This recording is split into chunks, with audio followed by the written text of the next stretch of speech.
Nuestro invitado hoy es hijo de don José Artiles Martín y de doña Juana González Hernández. Nació un 22 de marzo de 1944. Es el cuarto de 6 hermanos, 3 varones y 3 mujeres. Casado con doña María del Rosario Marizaro Espino Hernández. Padre de 4 hijos, 3 vivos actualmente, 2 varones y 1 mujer, y abuelo de 2 nietos, un niño y una niña. Vamos a hablar hoy en Hilando Historia con don José Luis Artiles González.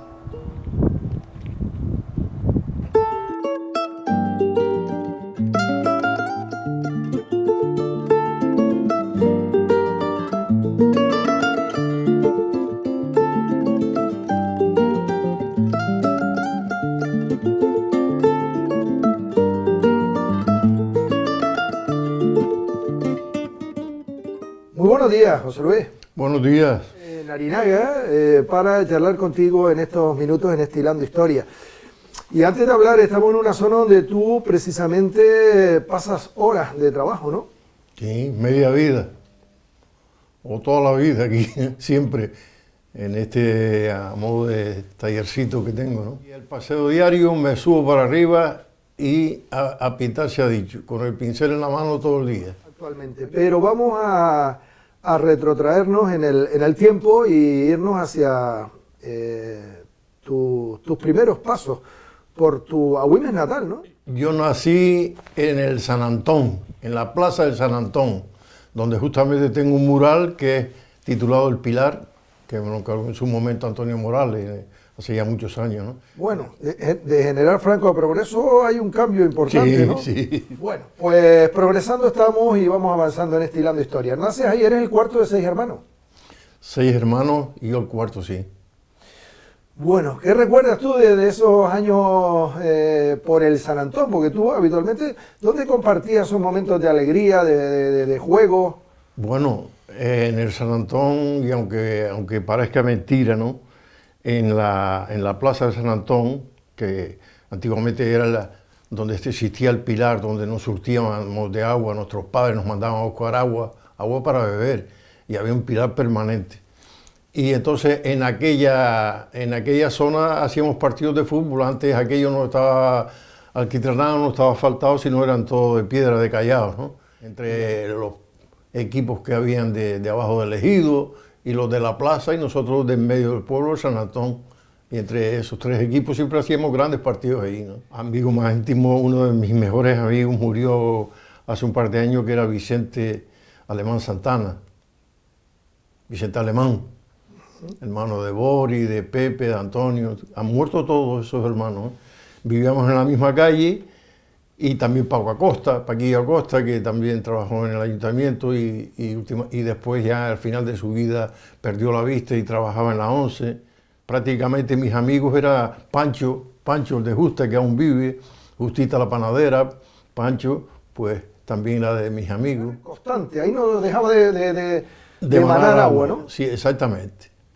Agua pura, ahí sobra. Yo recuerdo que tengo años para eso ya, recuerdo que en la calle mía, en la General Franco, pasaba un pilar al zócalo de las paredes, un pilarcito hecho de bloques o de cemento, no recuerdo, donde había un hilo de agua constante. Mi madre necesitaba agua y agacharme yo con un jarro y coger de la misma acequia el canalito que pasaba por la... Pero sé que había agua constante pasando por el hilito de piedra toda. Aquella calle nuestra era toda de callado. Agüimes casi todas eran de callado. Bueno, las calles que más o menos eran importantes eran de callados, ¿no? Y después se asfaltó encima del callado. No se quitaron los callados. Antes eran callados como de playa, el callado. Unos más gordos, otros más redondos, otros más tal. Y dicho sea de paso, cuando llovía también tenía que tener cuidado porque cogía un liso tremendo. Claro, porque en el mismo callado después resulta que a lo mejor le faltaba una piedra o dos que se había caído o la habíamos quitado los chiquillos y allí pues poníamos el mojón con tal, y quien dice el boliche y el teje también, ¿no? Que era con otro callado y una lajita y lo que hoy se llama el juego de los bolos, ¿no? Y antes era el teje. Que antes le llamamos el teje. Ese era uno de los juegos preferidos. Oh, y había cada artista, amigo, que se mamaba todas las perras siempre. ¿Ah, jugabas al dinero? Claro. Bueno, en aquel entonces, mira tú, con céntimos y a perras, ¿no? Se ponía la piedra señal delante a X metros y cada uno íbamos poniendo, si no nos jugábamos encima de la piedra, cada uno ponía el importe que habíamos fijado, ¿no? Una perra o céntimos. ¿Y habían buenos jugadores? Sí, pues, había tíos expertos mayores que nosotros, pues, más gandulillos, más grandes y con más fuerza en la tirada. Y sabían, y además después las lajas, el teje, que era una piedra, la iban haciendo a su manera, tal, y entonces eso era una reliquia, es decir, nadie te cedía a ti la piedra, el teje de él. Mi padre mismo tuvo una tienda de aceite y vinagre, una tienda pequeñita, ¿no? Y ¿Dónde? ¿En tu casa? ¿En donde nació? En donde mismo mi casa, en la parte baja. Mi padre emigró a Cuba como tantos otros, ¿no? Y estuvo, de hecho yo tengo, mi familia por parte de mi padre está toda en Cuba, ¿no? Con mi mujer y solo muchas veces para llevarle cosas que mi madre y mi familia reunían y le llevamos allá junto con ¿En qué zona? Dinerillo. ¿Santa Clara? En Santa Clara, sí, Santa Clara. Y conocí yo a esta gente, muchas familias de los que hablábamos antes, de los Florencita Artiles, que también era cubana y vino, hija de inmigrantes, y vino después ya mayor a casarse a Güemes. Las del teléfono que le llamábamos, de Juanita, Mima y todo eso, también tenía y tienen sus familias allá. Es decir, allí hay muchas raíces nuestras. Desde el pequeñito estuvo en Cuba y vino a los 40 y pico de años y se casó. Vino a repartir la herencia, mi abuelo que estaba allá lo mandó para Güemes para que vendiera las tierras que él había dejado o que le tocó a mi abuelo cuando se marchó para Cuba. O sea, ¿tu padre nació en Cuba? No, mi padre se marchó con 6 años o 4 años para allá, con 20 o 30 años, ¿no? Lo mandó a Güemes y vino, no sé si 2 veces, porque eran meses en un barco y tal, a vender las tierras. Y en una de las tierras que vendió las compró la familia de mi madre. Y entonces ahí fue cuando se enamoraron, y entonces mi padre le dijo a mi abuelo que él se venía para Güemes ya definitivamente y se vino de Cuba para Canarias. Conoció a tu madre, se casó con tu madre. Se casó después con mi madre y nacimos nosotros. Y puso una tiendita con los 4 pesos que trajo allá y tal. Puso una tiendita allí en la calle General Franco. Te cuenta de que en Cuba el canario que fue a cortar caña, no fue... Porque ¿quiénes se iban de Güemes? Pues los labradores, que por lo que quiera que fuera, pues eran familias a lo mejor muy numerosas y no le tocaban sino un trocito y no valía la pena ese trocito. No daba para comer. Entonces se fueron a Cuba, pero a trabajar en las tierras, es decir, como guajiros que le llamaban allá, ¿no? De esta familia que decía yo antes, de los de Juanita, los del teléfono y tal, que vino un tío que creo que se llamaba Diego, que era un terrateniente allá, emigrado también, pero canario, pero toda su vida residiendo. Y cuando se vino para acá en una de las visitas, en demostración de lo que económicamente fuerte estaba, recuerdo que era un día de fiesta en Güemes, eso no se me olvidará en la vida, y por orden del ayuntamiento los vecinos se pusieron en fila, en cola, y ese señor fue dándole a todo el mundo dinero, un duro en papel, que en aquel entonces 5 pesetas era un billete, ¿no? Y yo recuerdo mi padre mandarme a la cola y yo pasar y recoger también el billete, que después lo cogía mi padre, ¿no? Y entregó a todo el mundo que quiso, ese señor, un duro de aquel entonces.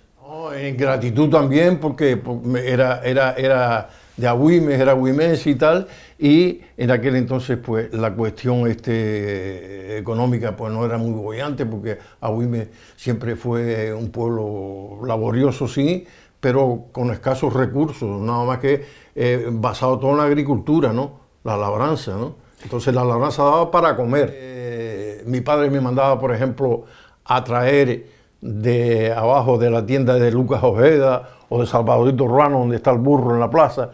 De allí traía yo, por ejemplo, ¿qué digo? Gofio, papas, millos y tal, que él se la vendía o se la cedía a mi padre para que mi padre también vendiera. Es decir, ya en aquel entonces existía ya el intercambio de cosas. La de mi padre, más arriba la de Salvadorito Ruano, que era más importante, por supuesto. En General Franco eran 2, la de Salvadorito, después Remigito, que le decíamos Remigito de la tienda, ese puso una tienda por encima de donde vivían también las del teléfono. Remigito. ¿No? Estaba la tienda de Lolita, que tenía un hijo que era amigo mío, ¿no? De mi época, se llamaba Chano Jiménez. Sí, y una carnicería justamente enfrente de donde está el Pilar hoy. Efectivamente, una carnicería mucho tiempo, de los Goyes. ¿Y cuántas panaderías habían por Agüime? Panaderías que yo conozco, que yo recuerde, estaba... Porque tiene la fama el pan de Agüime. Sí. ¿Y por qué? El pan de Agüime se hacían Agüime, se lo llevaban los de ingenio y se vendían las panaderías que yo recuerdo. Estaba la de Justita, la de la tienda, estaba después abajo la panadería de esta gente de abajo en el ejido, donde estaba al principio el que se hacía el castillo para la cabalgata de Reyes. Estaba, no sé cómo se llamaba aquella, la de otra panadería que tenía la madre, los abuelos de Paco Trujillo, que es concejal hoy, en aquella zona. Lalita, la de la panadería, así, hombre. Antoñito abajo también, que le decían el Canario, Antoñito el Canario también tiene la panadería. Había un tal Chano que era muy famoso en Agüime por la cantidad de bulaga que era capaz de traer a lomo de las espaldas, ¿no? Y ese hombre, recuerdo que surtía todas las panaderías de Aulaga, pan para nosotros, para la gente, una vez al año, si tu padre había plantado trigo y tal, porque el trigo después tenía que cada labrador, cuando requisaba el trigo, se llevaba a la era de los Maciú, hecho de lo tuyo. El resto no, había panaderías que todos los días pan, pero que más asequible era, es decir, que no te costaba nada, que era de lo tuyo una vez al año. El gofio es un alimento básico, ¿no? Entonces el gofio se llevaba al molino de Lolita, arriba yendo para arriba para la Guayadeque, ¿no? Y allí también igual pagabas la maquila, que era la parte proporcional que se quedaba al molino por molértelo, y el resto te lo daba en gofio para ti, ¿no? Yo estudié principalmente en el Colegio La Salle. Allí estuve hasta el bachiller elemental. Esa escuela estaba donde estaba el ayuntamiento viejo antiguo, que después aquello, pues en la parte que daba a la trasera, es decir, donde estaban las monjas, poco más abajo, que fue después también sede de la Sociedad del Centro, que le llamamos. Me gustaba nada más que dibujar y pintar, y que ese fue el problema con mi familia, con mi padre principalmente, que decía que eran tonterías, que me dejara ya de hacer machangada, de pintar tonterías, que eso no llegaba a nada, ¿no? ¿Su madre a qué se dedicaba? No, mi madre en su casa, atender a los 5 hijos, a los 6 hijos, ya con eso tenía bastante, ¿no? Siempre mi padre era el que administraba aquello, porque mi padre siempre era después a ver qué se vendió, a ver la caja, los cuartos que había, qué tal, qué cual, ¿no? Eso. Sí, raro era el labrador en Agüime que no tuviera una horita de agua. No muchas, pero sí tenía. Y además, la heredad de abajo, lo que pasa es que la de abajo era más pobre en cuanto a agua que la de abajo. ¿Cuál es, Santa María o Los Parrales? No, Los Parrales. Y Santa María era arriba y era con más agua. Además, mi padre siempre decía que, como tenía un remolino y tengo en el pelo, el remolino era de reverde, y yo era el más polémico. Lo tengo que reconocer, era el más vivo. Hice el cuartel en montaña, en la artillería de montaña. Arriba. ¿Guarda buenos recuerdos de esa etapa? Sí, llegué hasta por inercia, porque no quería llegar a cabo primero, y si me descuido hubiera sido sargento, quería que me reganchara, y yo dije, no, que imposible. No, mis hermanas después de ya jovencillas, pues una se fue de secretaria en un ambulatorio que había ahí al lado de don José Luño, estaba de secretaria, que era la que tomaba nota a la gente cuando iba a consulta y tal, y trabajó allí muchos años. Y después mi hermana, la más pequeña, pues la requisó mi tía. Tenía una tía que era solterona, mi tía Lucrecia, y entonces criaron a esa niña, mi hermana la más pequeña, Teresita, que falleció también hace poco. Lo único que yo tenía juegos era con mi hermano Vicente, que era el niño, pero era muy pequeñito, ¿no? Y yo estaba prácticamente al cuidado de él. Él se ríe, no le gusta que se lo recuerden. Una vez que se me cayó de la cama, me lo puso mi madre en la cama a mí, y se me cayó de la cama abajo, y ese recuerdo lo tengo siempre grabado. Bueno, y su hermana Juanita, que tuvo peluquería, ¿no? También hice peluquería, sí, es cierto, después de estar de secretaria y tal, y fui como dibujante por un digamos, un reto que con unos amigos hicimos y tal. Me presenté a ese examen aquí en Las Palmas y saqué el número 1. Y entonces, de buenas a primeras, me vi en Madrid. Estuve nada más que 3 años, 4 años me vine, porque el clima allí no, que va yo solo, mi madre llorando, quería que me viniera y tal, y me vine. Antes era un dibujo robot, pero manual. Es decir, alguien te robaba y iba a la policía y denunciaba y tal, y entonces habíamos 3 dibujantes y dibujábamos en papel, pero te imprimía papel nada más que los rasgos que tú habías dibujado sobre eso, era papel vegetal, papel vegetal. Entonces en papel vegetal habíamos 3 dibujantes y se le preguntaba a la persona que había ido a denunciar, mire, ¿y cómo era? La cara gorda, pues aquel dibujaba y tal.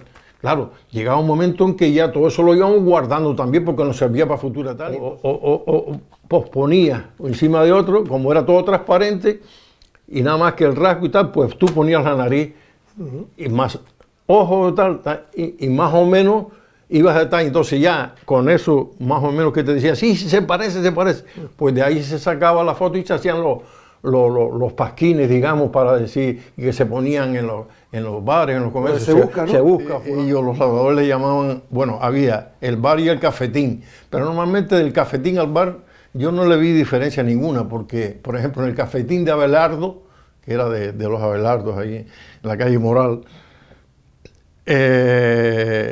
era parada obligatoria de todos los labradores después de salir de las casas. A la hora del mediodía no, a la hora del mediodía era más que Abelardo haciendo café negro, con una cafetera ya hecha con el café, donde te ponía. Recuerdo que después algún gracioso ponía en un letrerito allí que decía café 1 peseta, café 1,20 y café, lo juro por Dios. Es decir, que dentro del mismo café te decían, ¿me entiendes? Era café con hecho de borra del otro café o café acabado a hacer. Ese era el más caro. Mi padre nos obligaba, incluso recuerdo a mi padre que todas las noches quería, no lo lograba del todo, que nos sentáramos todos a rezar antes de acostarnos. Cuando sonaban las campanas de la iglesia, no recuerdo que era, el cura decía que era oración. Al ser un pueblo trabajador, esencialmente, la gente terminaba entregada, ¿no? Más lo que te venían a trabajar a la costa, a piletas y tal, la gente no estaba. Coches ni había, ¿no? Se espabilaban en carnaval, coches muy pocos. ¿Bendecían la mesa en su casa? ¿La bendecían? Siempre. Mi padre en ese sentido fue muy creyente, muy temeroso de Dios, temeroso en el sentido de que respetaba Yo recuerdo a mi padre que nunca se ponía un traje, pero en Semana Santa y sobre todo el Viernes Santo, mi padre salía, al igual que todo el mundo, salía vestido de negro impecable. El Viernes Santo, para la iglesia y mi padre y las mujeres. A mí, yo no recuerdo por quién fue, me lo puso a mí aquí, que yo tenía fotos de eso, con el brazalete. A los niños nos ponían un brazalete negro y estabas tú con el brazalete, o aquí, y eso era, coño, había lutos de por vida, mujeres vestidas de negro toda la vida, porque hacían esa promesa, ¿no? Yo recuerdo que cuando yo hice la primera comunión, mi madre me vistió como siempre, me vestí yo como siempre, y yo dije, y yo pensando, bueno, hoy es mi primera comunión, y mi madre dijo, así como es tu primera comunión, y me puso un lazo blanco aquí. Y eso fue lo único. ¿Ni lo celebró ni nada? No, claro que no. Eran amigos, aunque otros pueblos intentaron después menospreciarla o darle menos importancia, las fiestas de San Pedro y San Pablo en Agüime fueron siempre muy renombradas. No, había ante todo una gran feria de ganado. Desde días antes ya todas las calles estaban todas llenas de bostas de vacas que iban viniendo de reses. Era para los labradores, para lucir sus mejores reses, para comprar y vender. Era la que tenía el mayor aliciente, era cuántos litros da y tal, y eso había que demostrarlo. Hombre, había mucha jugarreta, como por dejar a la vaca 2 días sin ordeñar. Había después por la tarde, que no podía faltar el día de la fiesta, por la tarde había un partidazo de fútbol, unas crucitas tremendo siempre, con equipos que venían o se juntaban los dos equipos, La Salle y Júpiter, La Salle y el otro equipo de Agüime, se juntaban y venía un equipo de Telde, normalmente venían de Telde como rival, ¿no?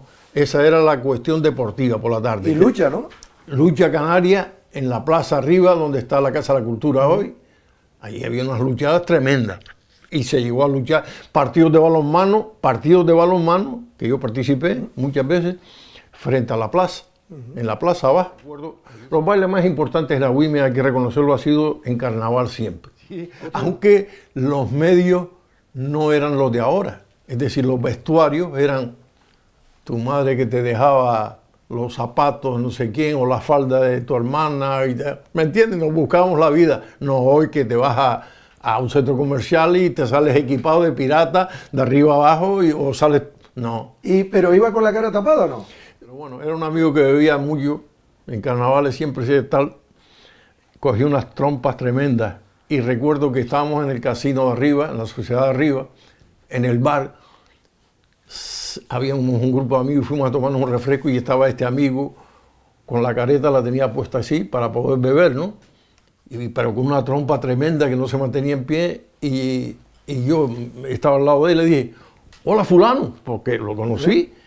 Y él me dice, coño, ¿y cómo me conociste? ¿Cómo me conociste? En verano mi padre decía que en Arinaga echabas una aulaga a rodar desde el cruce Arinaga y llegaba hasta aquí abajo. Arinaga era venir una vez si había mucho calor, menos el que tenía casa ya de antiguo, o esta gente, los parientes, los barqueros y tal, que ya residían aquí. Pero Arinaga se da el hecho de que mi padre, cuando yo compré el solar, y luego mi padre no quería, dice, estás loco, es de Arinaga. Y entonces resulta que, claro, en Arinaga antes, ¿quién iba a tener visión de futuro que esto llegaría a tener el auge y la importancia en todos los sentidos que tiene Arinaga hoy? Nadie. Era impensable. En vez de coger en primera fila, dando al mar, en la avenida, cogió en la segunda fila. Y yo siempre le dije, pero Lucas, ¿por qué no compraste? Que podía haberlo comprado. El que quisiera, los metros que quisiera frente al mar. Dice, no, porque cuando íbamos a comprar frente al mar, los mismos parqueros, el pariente, toda esta gente nos decía, no se le ocurra comprar frente al mar, porque cuando sube la marea, una cantidad de ratones se mete por todas partes y tal, y efectivamente, ¿sabes? No había edificaciones, había ratones a punta pala, y entonces huyendo del agua que traía los ratones, de las cuevillas y tal, la gente no quería comprar en primera fila. Entonces, por ejemplo, en los parrales, los cercadillos, le llamamos, donde mi padre tenía las tierras, en los parrales, pero eran los cercadillos, le llamamos. Entonces en los cercadillos existía el albercón. El albercón era el estanque donde venía toda el agua depositada ahí, ¿no? 2 metros o algo así. Es decir, y iban de declive, de forma tal que los niños más pequeños podíamos entrar por esta zona del albercón hasta esta que eran para los mayores. Bueno, ahí tengo yo una anécdota que, vamos, resulta que cuando íbamos al cine de las 3 ahí, que estaba don Pancho, era un señor de Telde que era el que administraba el cine muchos años. Y cuando se terminaba siempre las películas del cine, siempre nos íbamos a la finca del Plátano, que le decíamos enfrente, en los Naranjeros, en el otro lado del barranco, y él venía por las tardes a regar esto, lo otro y tal, y nosotros ya le teníamos siempre en el verano echado el ojo que aquella finca estaba cargada de naranjas, uvas y tal. Y recuerdo una anécdota que fue que fuimos a coger naranjas allí, las cogíamos verdes porque había otros grupos también de otros amigos que nos adelantábamos a ver quién las cogía antes, y claro, llegaba un momento que tú ni pintones, ya no había nada, pues se las habían llevado hasta verde, ¿no? Entonces ahí íbamos ya despuntando, ya desde que era un poquito la fruta ya tal, ya desaparecía. Y resulta que ese día fuimos a coger las naranjas ahí, y uno de los amigos, que se llama Pepe el Gordo, le decíamos Pepe Alemán, ya murió, se subió arriba al naranjero, y resulta que en aquel momento él, cogiendo las naranjas, nos las tiraba a nosotros. Cuando sentimos ruido nos fuimos y él se quedó encima del naranjero, no lo pudo bajar, y en aquel momento entró el dueño de la finca, y cuando vio las naranjas en el suelo que nos habían quedado y tal, nos reparó en que encima estaba Pepe de naranjero, y nos gritó, ¿cómo los cojo otra vez aquí, coño? Que nos amenazó, que tal, que cual. Y tantas amenazas hizo que Pepe, el pobre que estaba encima de eso, se meó y le caía en la cachorra Le caía en la cachorra de Dominguito, creo que se llamaba el dueño. Le cayó los orines. Chacho, cuando miró para arriba, coño. Y Pepe tiró un salto, coño, que se desplomó y salió corriendo. Era una persona muy recto, como dije antes. Muy recto en todos los sentidos. No era de muchas palabras, no era muy locuaz hablando, no era muy tal, pero sí una rectitud, una seriedad y una honradez total. Y mi madre era la clásica mujer que le frenaba los impulsos a mi padre en el sentido de que cuando nosotros hacíamos cualquier trastada, él nos venía o me venía a un galletazo y mi madre se ponía por medio, intentaba suavizar la cosa, es decir, era la clásica madre en la cual nosotros nos apoyábamos más, encontramos más amparo. Mi padre era... ¿Lo recuerda con frecuencia? Sí, sobre todo a mi madre. Sí, sí, porque mi madre fue, vamos a ver, antes creo que unas con otras, todas nuestras madres eran unas mártires. Mártires en el sentido de que tenían que, antes, en la época franquista, se premiaba a la familia, cuanto más hijos mejor, ¿comprende? Y se les incentivaba para carné de familia numerosa, de 6 para arriba, o con 6 ya éramos familia numerosa, nosotros éramos familia numerosa, éramos 6, pero había quien tenía 10, 12, cuanto más hijos mejor. ¿A tu padre le gustaba echarse un piquito?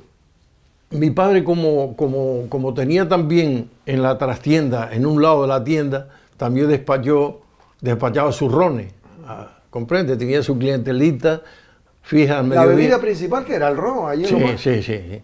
Había el ron y el ron carrucha, que le llamaban. Es decir, ¿Ron carrucha? Sí, ron carrucha, ron de volteo. Eso lo había escuchado yo. Sí, el ron carrucha, ron para llevarte.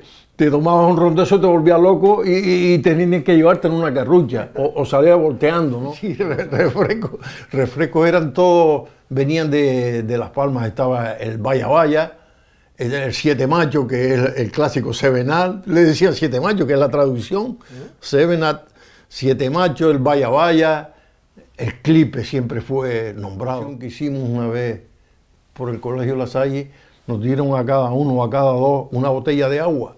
Fue la primera vez en mi vida que yo probé el agua con gas y me sentó a demonio, y era agua de firga. Mismos productos siempre, cuando no eran lentejas eran judías, cuando no eran judías eran lentejas con papa. Era un círculo, pero era de lo que había, ¿comprende? Pues que vine de allá por mediación de Juan Martín Guerra, Juan L., que era un gran amigo y eran compañeros de estudio de toda la vida y tal. Él, me entré como administrativo con el conde de la Vega Grande. Cuando se estaba haciendo toda la urbanización, no había nada prácticamente, entonces Barranco Maspalomas era un barranco nada más, donde hoy hay hoteles y urbanización. Allí entré y estuve 9 años. Entré en la banca por mediación de mi suegro. Y una solicitud aquella, me llamaron, me presenté y aprobé el primer examen. Pero resulta que, claro, quedaron en llamarme para el segundo y yo no sé qué pasó. Después dice que si la carta, no sé qué. Lo cierto es que no me presenté al segundo examen, teniendo aprobado el primero. El examen mío y que había aprobado y tal, y entonces se lo comunicó a Paco Hernández, que era alcalde, estaba en Ingenio y tal, y Paco se lo dijo a mi familia. Coño, Pepe Luis se presentó ahí al banco y no se presentó después al segundo examen, que yo lo tenía aprobado y tal. Entonces, eso sirvió para que mi suegro dijera, dice, coño, ¿tú quieres entrar al banco y tal? Digo, mire, yo trabajar así. Banca en Ingenio, se fundó el Banco Central, la primera oficina en Ingenio, y yo inauguré como empleado. ¿Cuántos años tuvo? En la banca estuve 21 años. Salía del banco a las 3, ya en aquel entonces, inclusive a través del banco, fui ya dándome a conocer como pintor. Bueno, porque el banco tenía una revista de arte y de ocio de los empleados, se llamaba Miscelánea, no sé qué. Y entonces allí ya hacían constar el empleado tal, fulano de tal, se dedica en sus horas libres a esto y tal. Y cuando soltero, siempre, primero íbamos los domingos al cine de las 3. Cruzábamos el barranco caminando y veníamos caminando, claro. En Agüime había, como digo antes, tres grupos de rivales, que eran los del Ejido, los del centro, que éramos nosotros, los de San Antón y tal, y los de la plaza. Los de Ejido eran los principales, porque esta gente, como estaba diciendo, de Juan el Grande, Juan González, el padre era herrero, donde después Pancho Morales puso el bar al lado del surtidor. Allí había una herrería que era del padre de Fermín, de Juan y tal. Y entonces, claro, de padre herrero, pues le hacían unas espadas que eran casi como de verdad. Quien se metía con aquella gente a pelear, que eran una espada de verdad, y nosotros era pírganos de escoba y tal. Entonces ganaba siempre el Ejido, ¿no? Y cuando veníamos, como me estabas preguntando, de para acá siempre llovían las piedras de banda y banda. Los de Ingenio nos apedreaban para que no fuéramos nosotros, para que ellos no vinieran. Pues la conocí por el fútbol. Por el fútbol, porque resulta que yo jugaba en el Agüime y en el Lasalle muchos años y tal. Y entonces se interesó por mí uno de los equipos, que después jugué en varios equipos, se interesó el Ingenio por mí y estuve muchos años, 10 o 12 temporadas seguidas jugando en el Ingenio. En el Agüime, en el Ingenio, en el Carrizal, en el Castillo Romeral, y cuando estuve en Madrid, en la Asociación de Canarios que había en Madrid. Conocido, hombre, yo de la selección. Lo que pasa es que, mira, en Agüime ese es un tema ya que no quiero yo, porque han hecho muchos reportajes y tal, y los que normalmente dimos el callo, porque se nombra mucho al equipo Lasalle. Con todo mi respeto, el equipo Lasalle fue un equipo creado por los hermanos de Lasalle, pero de niños tal, que ninguno llegó a jugar fútbol después, sino un año o dos que duró Lasalle, que no ganábamos pa' paliza, porque hay que decirlo, nos imponían la educación, menos el fútbol. Y entonces de fútbol, Lasalle como equipo, no, nunca llegó. ¿Quién era el Agüime entonces? El Agüime era el verdadero equipo de fútbol. El principal para mí, y que tenía que haber jugado, de hecho coincidimos incluso en Madrid jugando en el mismo equipo, Pepe Olivares, para descansar. Ese fue el mejor jugador en su puesto, tanto delantero centro como defensa central. Y después destacaría Llano Artil, que Llano Artil, también un defensa de miedo. Y después fui entrenador de la Agüime, es decir, posteriormente después de retirarme, saqué el título de entrenador y entrené a la Agüime en 2 ocasiones cuando en aquella temporada nos decían el mata gigante. Está mal que lo diga, pero en los 2 años que yo entrené a la Agüime nos quedamos en tercer puesto, en primera preferente, y teníamos un equipo, vamos, donde estábamos el Loreto, Vicente Pereira, Pepe Ruiz, portero del Ingenio, me lo traje para la Agüime. Teníamos un equipazo, pero un equipazo, Chano Vajilla, que le llamamos, y teníamos el venezolano, Roberto, pero un equipazo. ¿Y terminaron tercero en preferente? En preferente, en primera preferente. Guillermo lo esperaba yo hasta última hora para jugar, porque Guillermo era un putal importantísimo, como lo era también Beltrán. Yo relevé como entrenador a Erasto, el palmero, que estuvo muchos años en Agüime, de entrenador. Entonces, estuvo unos buenos cuantos años de futbolista, de portero, en diferentes equipos. Y como entrenador entrené al Carrizal, al Agüime y al Castillo Romeral. Porque ella iba a ver los partidos. Y mi cuñado era directivo, mi cuñado Paco era directivo del Ingenio y tal. Incluso recuerdo que si yo me enojaba... ¿Quién dio el paso, ella o usted? No, yo, hombre, antes siempre el paso normalmente lo daba el hombre, no es como hoy, que hoy viene la mujer, incluso me han dicho que viene la mujer y te invita a bailar, te viene la mujer a sacar a ti, ¿de cuándo a dónde? Antiguamente era el hombre el que daba el primer paso, ¿no? Por lo tanto, usted dio el primer paso porque le gustó cuando la vio. Exactamente. ¿Cuántos años tuvo de novio? No mucho, creo que estaríamos unos 4 años por ahí. Iba a Ingenio, ¿no? A dar los paseos. Sí. No, yo terminaba de entrenar y ya me quedaba allí, luego venía para acá, ¿no? Es decir, que ya en aquel entonces yo trabajaba con el Conde. Ya me compré un cuchillo de segunda. La iglesia de la Candelaria fue mi hermana Juanita y mi suegro. ¿En la iglesia de la Candelaria? Sí. ¿Y de allí a dónde se van a vivir? De allí resulta que los primeros meses nos quedamos viviendo en casa de mi suegro porque yo estaba ya fabricando. Mi suegro se dedicaba a la venta del muebles Parre. Y entonces en la planta baja donde él tenía el salón, en la calle Bagacera que le llaman, él tenía el salón abajo y me cedió la parte alta para yo fabricar allí. Con el paso de los años compré aquí en Arinaga. Compré aquí en Arinaga y ya de hace esto ya 20 y tantos años nos empadronamos aquí. ¿Cuántos años lleva casado? 51 años. 51 años. Sí. Bueno, ¿fueron de luna de miel? Sí, a La Palma. A la Isla Bonita. Sí. Un apoyo constante, una persona que está en los malos y en los buenos momentos y que siempre encuentra el camino en medio para ayudarte, es decir, ni esto ni lo otro, ¿no? Y entonces yo pienso que no hemos... Hombre, siempre existe en todo matrimonio, y el que diga lo contrario miente, siempre existe sus más y sus menos por el momento. Pero siempre he encontrado en ella, nos hemos compenetrado bien. Mi nieta, precisamente, aquí tengo un caballete que es mío de toda la vida y he puesto el nombre de ella, Chloe. ¿Me entiendes? Porque va a sacar la afición mía de pintar. Mi nieta vive con nosotros prácticamente. Bueno, ¿y de sus hijos qué me cuenta? ¿Cómo han sido?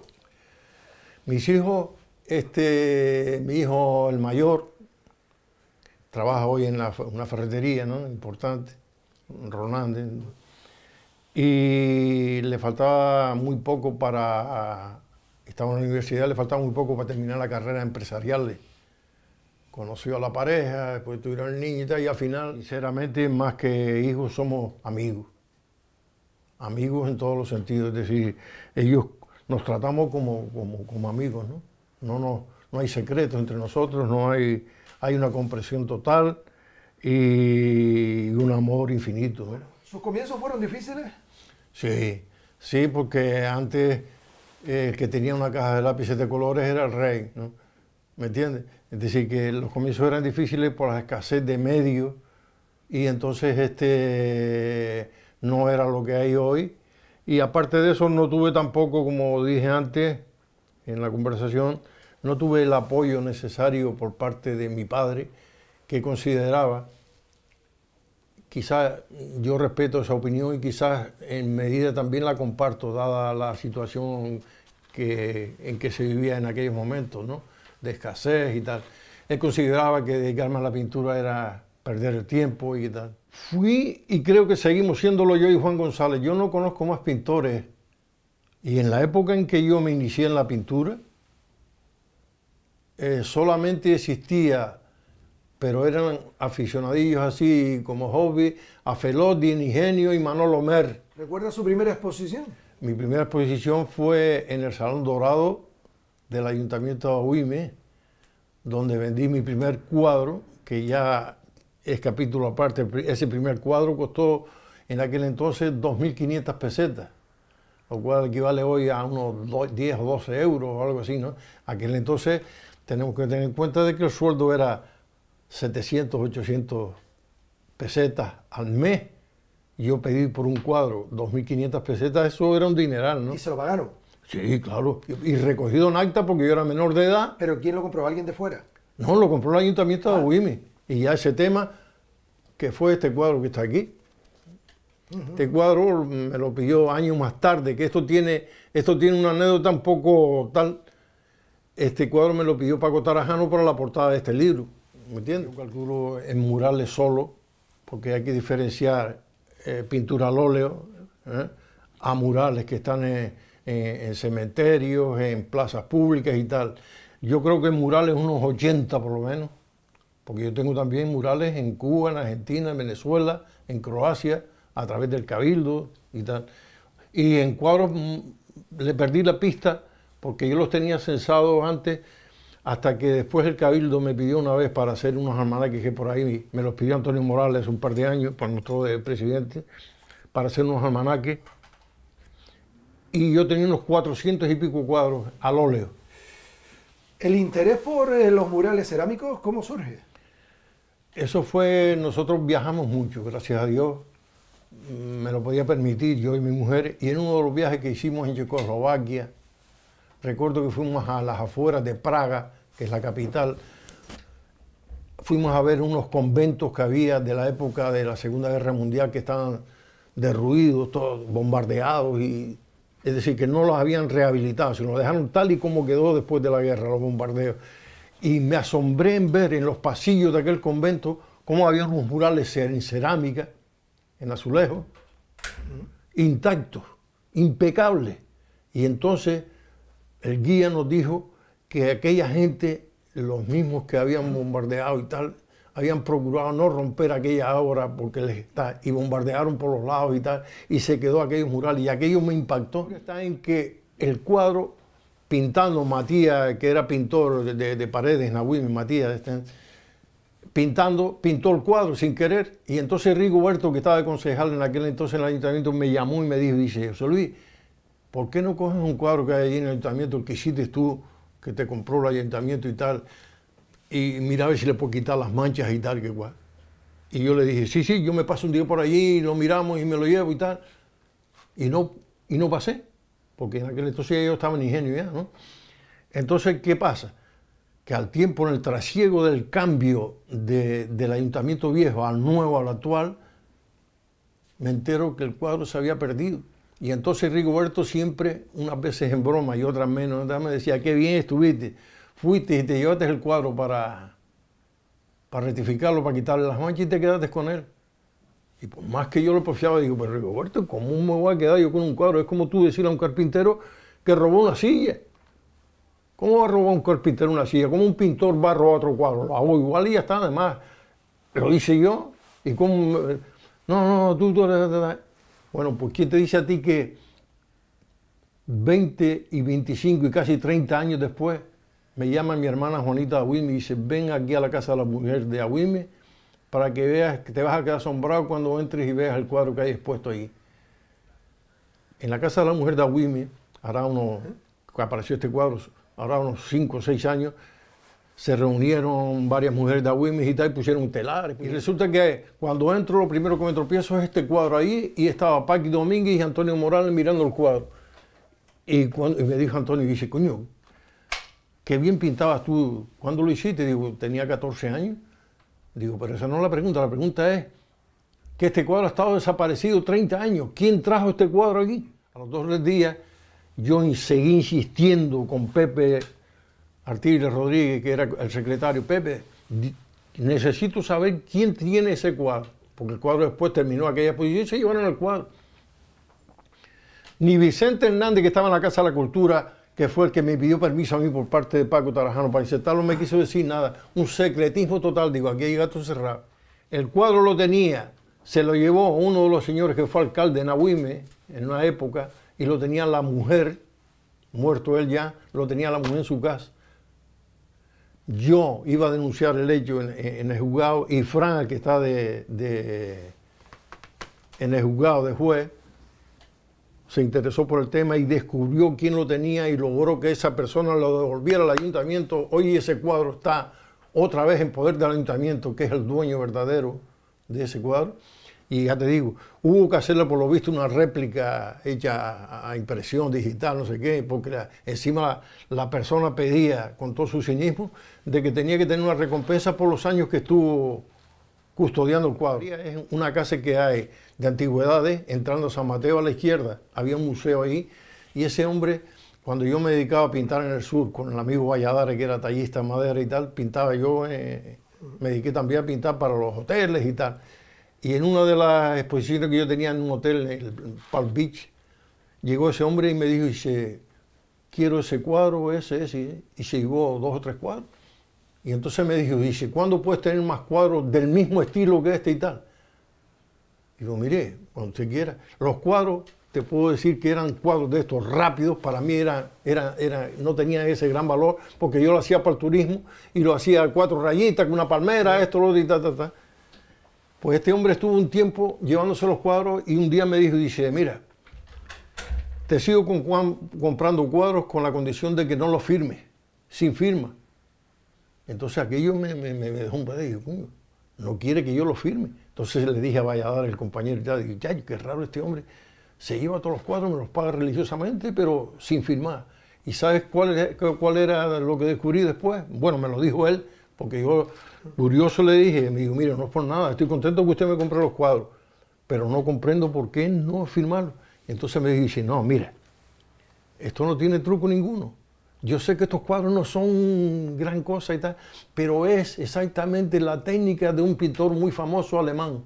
Entonces, él o el que fuera se lo llevaba sin firmar, le ponían la firma en alemán y se lo vendían en el museo yo no sé cuánto en San Mateo a los turistas. Va para el cementerio de Agüime. ¿Esa va a ser su última obra? Espero que sí. Esta y otra más, son dos.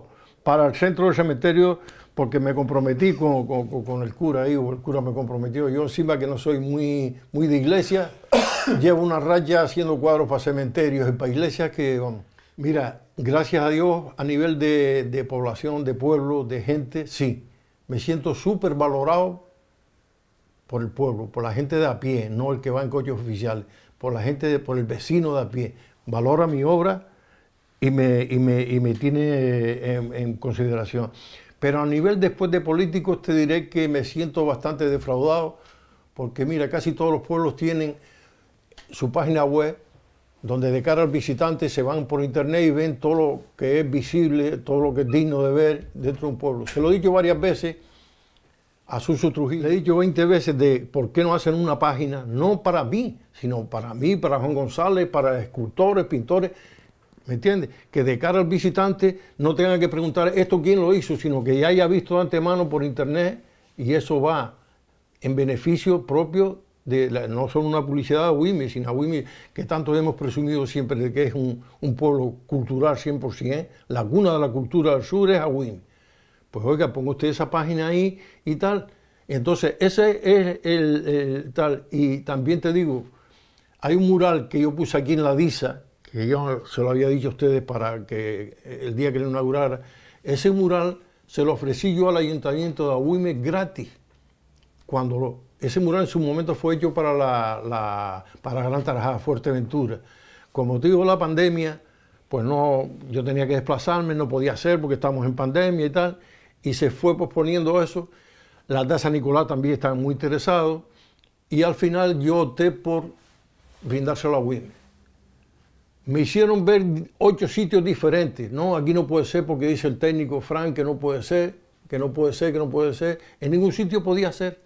Y recuerdo que se dio el caso de que el último sitio fue a la entrada de Agüime, de Arinaga, donde está el surtidor, enfrente. Me dijeron, dice, no, aquí sí puede ser. Y a los 2 días me dijeron, no lo puedes instalar ahí porque está la escultura esta del pescador que hay ahí, y una hora pisa a la otra y tal. Pisa quiere decir que le quita protagonismo. Al final resulta que gracias a ellos me abrieron los ojos y yo que lo regalaba y ellos que no lo querían, al final lo vendí a la Disa en su justo precio, lo cual les estoy agradecido de que no se los valore. ¿Por qué? Porque somos de Agüime. Yo pienso que no hay por qué traer de fuera lo que ya tenemos en Agüime, ¿comprende? Pues don José Luis Artiles y González. Muchísimo actualmente, sí, que es como hemos querido terminar con toda su profesión artística, con toda esa cantidad de cuadros y de obras que ha hecho. Le damos la enhorabuena, le damos las felicidades. Y yo gracias a ustedes también. Ha sido un rato muy ameno, muy agradable. Ha sido como volver a destapar, a darle la moviola para atrás en el tiempo, y ha sido estupendo. Vicente Rodríguez, José Juan Sánchez en las labores técnicas. Quien les habla, José Ángel Santana. Una vez más, ha sido un placer.